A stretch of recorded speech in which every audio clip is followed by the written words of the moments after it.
환절기가 되면 목소리에 영향이 있나요? 예, 이제 가을이 됩니다. 그래서 아침 저녁으로 추워지고 찬바람이 부는 일교차가 큰 계절이 되었습니다. 그러면 체온의 변화를 나타내게 되는데 우리 몸이 온도의 변화를 감지하게 되면 상온, 정온을 유지하기 위하여 혈액순환이나 심장 박동 이런 것들의 변화가 생기게 됩니다. 이 위해 여러 가지 생리학적인 변화가 일어나는데 이것이 목소리에도 영향을 미치게 됩니다. 또한 더웠다 추웠다를 반복하게 되면서 대기의 습도는 점점 감소하게 되는데 이러한 건조감의 증가가 우리 호흡기에 영향을 미치게 되죠. 대표적인 것으로 이제 새벽에 일어나면 약간 서늘한 기운이 들 수 있는데 그럼 우리 몸은 발열을 하기 위해서 혈관을 확장시키게 되고 심장박동이 약간 빨라질 수가 있습니다.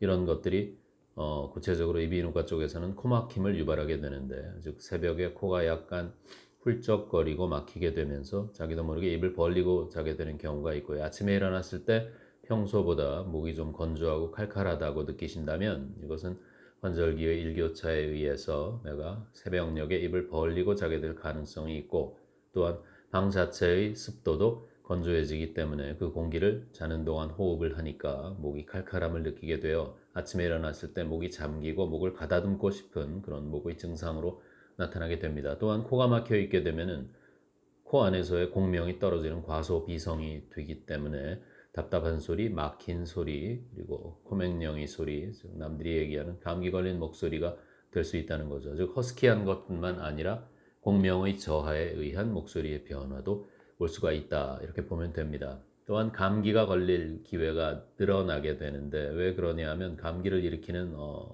대표적인 원인체라 병원체라고 하면은 바이러스인데 소아에서는 RS 바이러스 그리고 어른에서는 아데노 바이러스, 뭐 파라인플루엔자, 라이노 바이러스 이런 것들이 있고 독감은 아시다시피 인플루엔자 바이러스가 있는데 이런 바이러스의 특징은 그 활동성 액티비티가 기온이 떨어졌을 때와 습도가 건조할 때 활동성이 증가되는 걸로 되어 있기 때문에 1년 내내 이 지구상에 상존하는 바이러스이지만 추워지는 계절 그리고 건조해진 계절 즉 겨울철에 감기가 더 잘 걸리는 이유가 그것 때문입니다.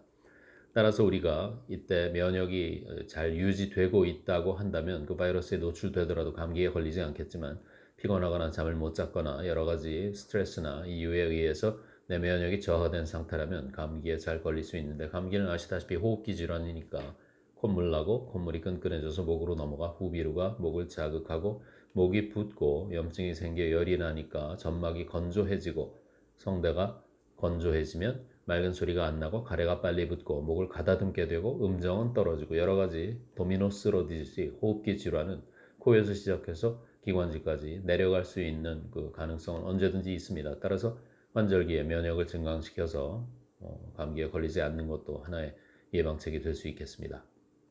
그럼 환절기에 건강한 목을 위해 관리나 예방을 어떻게 하면 될까요? 예, 앞서 말씀드린 것처럼 결국은 감기 바이러스를 피하고 내 면역을 증강시키고 기온차에 의한 발생한 건조감을 줄이는 데 초점을 맞춘다면 수분 섭취를 보다 잘 해야 되겠고요. 충분한 숙면을 취해야 되겠고 점막 면역을 증가시키는 걸로 우리가 알고 있는 비타민 C 등의 섭취를 즉 과일과 채소 등의 섭취를 조금 늘리는 것도 하나의 방법입니다. 제일 쉬운 방법으로는 잘 먹고 잘 자는 것이 가장 좋은 것이고요. 스트레스를 가능한 받지 않아야 되겠고 목이 좀 약하신 분들이라면 환절기에는 혹시 알코올, 니코틴, 카페인의 직간접 접촉에 노출되는 분들이라면 이 기회를 줄여 나가는 것도 하나의 방법이겠죠. 정심할 경우에는 뭐 저절로 낫겠지 그리고 내버려 두시는 것보다는 목소리를 직업으로 쓰셔서 하루라도 맑은 목소리가 나오지 않으면 좀 곤란한 분들께서는 증상이 나타나면 바로 가까운 병의원을 찾아가서 상담을 해보시기를 바랍니다.